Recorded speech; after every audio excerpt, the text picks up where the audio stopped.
जी नाज़रीन, डॉक्टर ताहा नज़ीर आपसे मुखातिब है। मैं यहाँ पे स्मोकी माउंटेन में हूँ। स्मोकी माउंटेन कैरोलिना में है और कैरोलिना में ये एक अपलैकियन माउंटेन बड़ा मरूफ सिलसिला है जो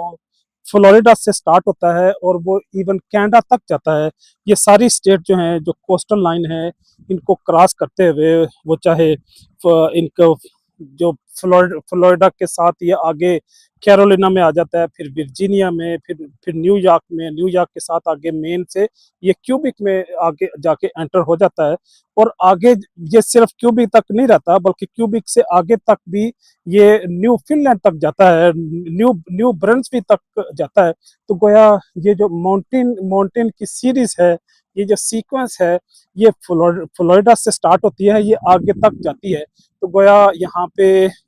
जो इस कैरोलिना है, इसकी ज्योग्राफी इतनी शानदार है कि एक तरफ इनकी कोस्टल लाइन है, दूसरी तरफ इनकी हाई माउंटेन्स हैं। और ये माउंटेन्स सदियों तक जो ब्रिटिशर्स थे, जो फ्रेंच थे, जो स्पेनिश थे, जो यहाँ पे लोग आए इस अमेरिका के अंदर लैंड किए, वो चाहे वास्को ड गामा हो, क्रिस्टोफर कोलंबस हो, उसके बाद एक पूरा जो इनका सिलसिला हुआ, जो लोगों की आने की आमदरफ्त शुरू हुई, ये अपलैकन जो माउंटेन्स थी उनके रास्ते की दीवार बनी रही। और ये इससे आगे इस मिशिगन की तरफ, फिर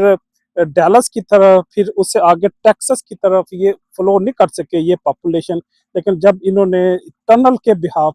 को बना के इसको क्रॉस करना शुरू किया, या अप हिल्स में रोड कंस्ट्रक्शन करके, जो जो ब्रिटिश थे, यूके गवर्नमेंट की, उनकी इन्हें पीछे से सपोर्ट जब हासिल हुई टेक्नोलॉजी के अतबार से, इंजीनियरिंग के अतबार से, तो फिर ये आगे तक पैसिफिक ओशन तक इनकी रसाई होगी। तो उन्होंने न्यूयॉर्क से लेके कैलिफोर्निया तक ना सिर्फ रोड लाइन इन्होंने कंस्ट्रक्शन की, बल्कि रोड्स का भी, रेलवे का भी, और भी कई सारे इन्होंने ऐसे जो कम्युनिकेशन के जराए पैदा किए कि पूरा यूनाइटेड स्टेट एक बड़ी कुव्वत की शक्ल में आज हमारे सामने मौजूद है। तो ये सारी की सारी जो 50 स्टेट्स हैं, वो ना सिर्फ फिजिकली एक दूसरे के साथ अटैच हैं, बल्कि इकोनॉमिकली भी, कल्चर के अतबार से भी, और कई सारे रिलेशन से भी ये एक दूसरे के साथ इंटरडिपेंडेंट और इंटरकनेक्टेड है। जो मैं समझता हूँ कि ना सिर्फ यूएस की यूनिटी के लिए, उसकी यूनियन के लिए ज़रूरी था, बल्कि उसके साथ साथ इंटरडिपेंडेंसी की वजह से ये बसियत कौम, बसियत मुल्क, और एक मजमूई जिस्म की हैसियत से ये पूरी दुनिया में एक सुपर पावर की शक्ल में इमर चुका।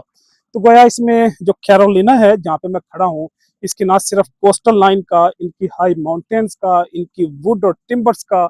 और यहाँ की जो टेक्नोलॉजी है, सर्विस इंडस्ट्री है, उसकी कंट्रीब्यूशन है, बल्कि इसके साथ साथ बाकी भी स्टेट ने सारे मिलकर अपने रिसोर्सेज को जमा करते हुए आज अमेरिका को मौजूदा सुपर पावर की शक्ल में इन्होंने एस्टेब्लिश किया। तो गोया यूं इंफॉर्मेशन थी जो आज आपके साथ शेयर करना मकसूद था कि यूनिटी में, शेयरिंग में, एक दूसरे को सपोर्ट करने में, एक दूसरे के लिए स्ट्रेंथ बनने में, जो जो अल्लाह ने बरकत रखी है, वो यहाँ पे हमें यूनाइटेड स्टेट के अंदर, जिसका नाम ही यूनिटी है, यूनाइटेड है, यूनियन है, यहाँ पे हमें वो आके हम उसका फिजिकली, हकीकतन इन रियलिटी में आके नज़ारा करते हैं। इजाज़त चाहूँगा। अल्लाह हाफिज़।